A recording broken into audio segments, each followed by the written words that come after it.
Hey guys, welcome back to Life of the Hamptons. We're digging into the CP4 pump today on the little Duramax on the new project. We're just doing what they call a fuel saver, or we're putting in a Exergy metering valve that goes in the top of the CP4 pump.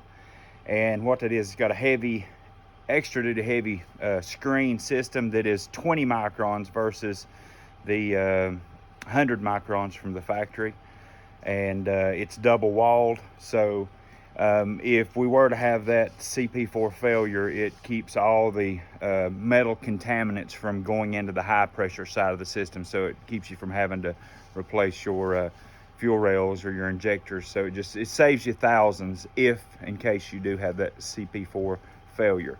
So we're just getting on into it. You guys, back with you.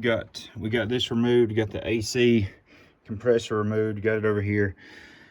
I found, I think, scouring the internet, looking for best ways to put in these Exergy fuel metering valves, and I think I've come up with removing something else that seemingly makes it a lot easier. This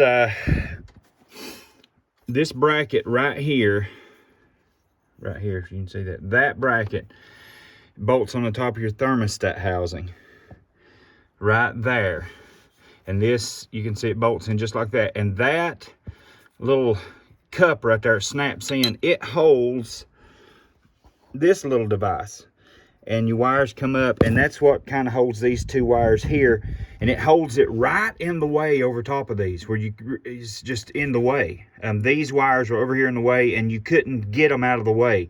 So all I did was, it's a 13 millimeter, and all you need for this whole project seemingly is a 10, 13, and 15 millimeter.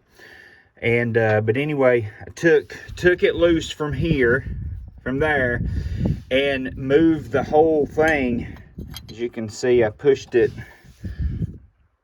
It's right here, just up out of the way, and that allowed me to let me get that out of the way. That allowed me to move these over, and now you can see it's just a lot more straightforward taking those two bolts out, as you can see right below my fingernail, and that Torx bit that you can see right there, and that's the two that comes out. It just opens it up a lot more, so we'll see how that's going to go. I'm looking straight down on it and can't get a visual. They are.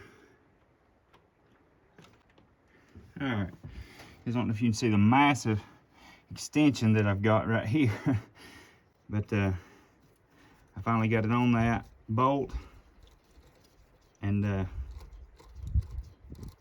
think I've got that one out.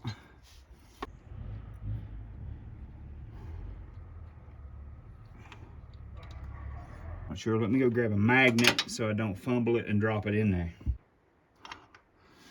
There we go. It's like that. So I don't have any air compressor air or compressed air, but what I do have is carb cleaner. Washed everything down, and I did go around those bolts really good all around that housing, so I should have got all of the contaminants out of there. It come loose now. Here's just for the praying that there's no metal shavings in there. I pray.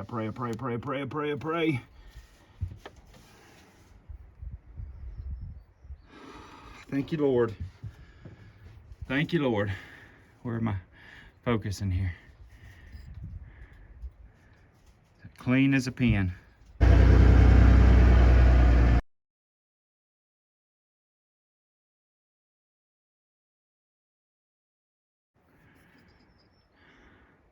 one on the left is the factory, of course. And the one on the right is the Exergy. And the one on the left has got a 100 micron screen. I believe is what I've seen somebody say, 100 micron screen, and it's one layer thick. The one on your right is the Exergy, the new one going in. It is a 20 micron screen, and it is double layered. Happy Gilmore said, "Get in the hole! Get in your home! Go in your home! Go home, screw!" One mechanic was saying this, it's equivalent to the board game operation. No, operation was a game. This feels like it's life or death. The new one in. And we're just gonna plug up those 2 wires and we'll start buttoning everything back up. Get the AC pump back on.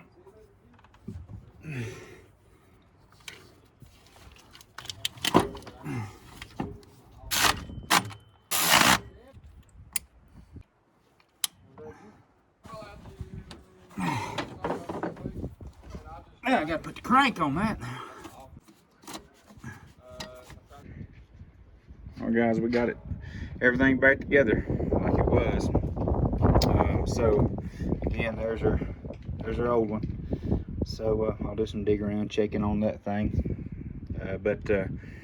Anyway, what we're gonna do, I'm not even gonna crank it. I'm gonna wait, and I've got a AirDog 165 5G coming for it. It'll be here in 2 days, so I'll wait and we'll install that. And then I've got new fuel filter for the stock, and then of course the new fuel filters on the AirDog. But we'll wait and prime it all in, and we'll give a start when we get all that stuff done. Our guys are back again.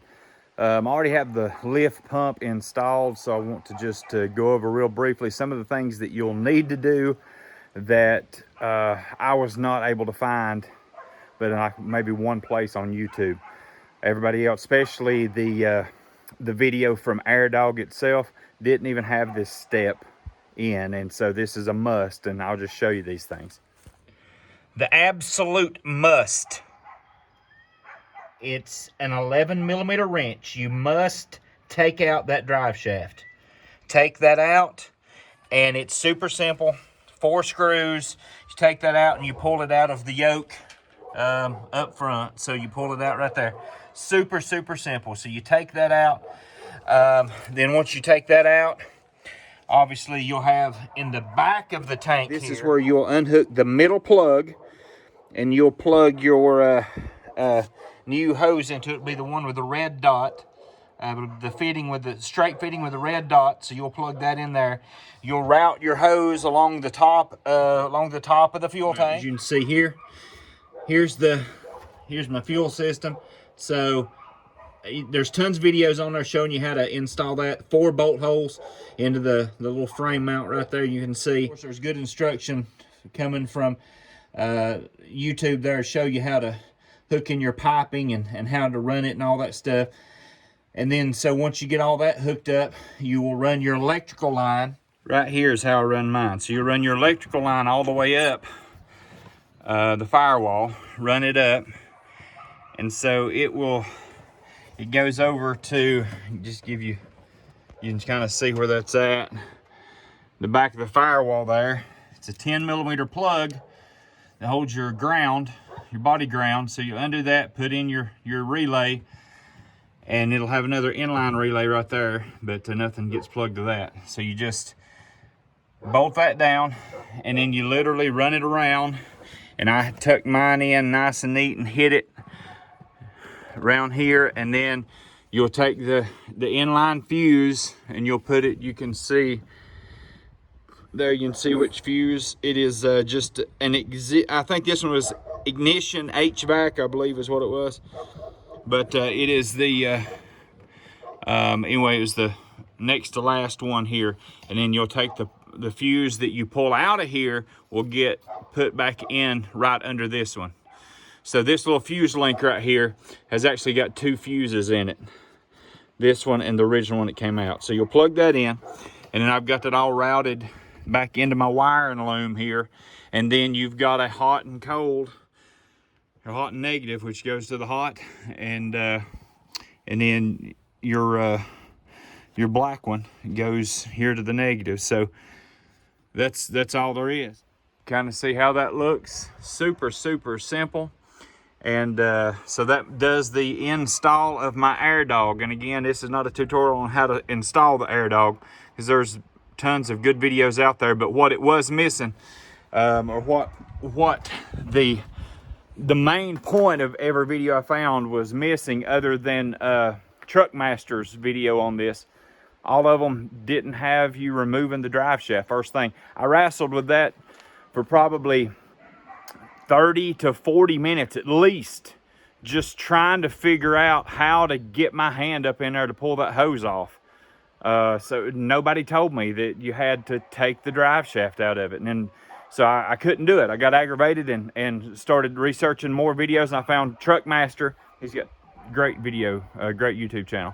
But I found Truckmaster, and sure enough, that's the first thing he did was take the drive shaft out. So once I took the drive shaft out, 5-minute job, man, it was simple. You could sit up under my truck and you could see it. Just reach in there and take it loose and put the new one in. Super simple. But that I felt that you needed that because I couldn't find it. But anyway, this is the install, and I'll go ahead and button that back up here in just a second. But that's it. So we got you saw here where we put the Exergy metering valve in. We got all that buttoned up and back together. So we got our AirDog system put back together. What I didn't show is I got my new fuel filter in, and my air separator sensor, my fuel separator sensor on the bottom of my the OEM fuel filter, the wires was broke. So I was getting a water and fuel code, not a code, but it was coming up on my message center. So when I checked it, I seen the water, the sensor had a wire that was broken. So I had to order that. So that was a couple days out. So anyway, we got all that back together, got all the new parts and all that put back together. It runs like a charm, runs like a top. So anyway, like, share, and subscribe. God bless you guys.